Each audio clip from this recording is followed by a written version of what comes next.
Ito yung ginayak nating punlaan. Ginagayak natin para sa next cropping.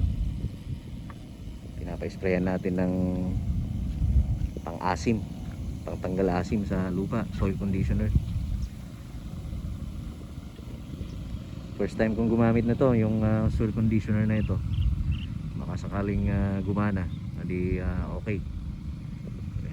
Pinapa-sprayan natin siya. Ayan. Nakatayo pa yung palay ko sa January pa anahin ito.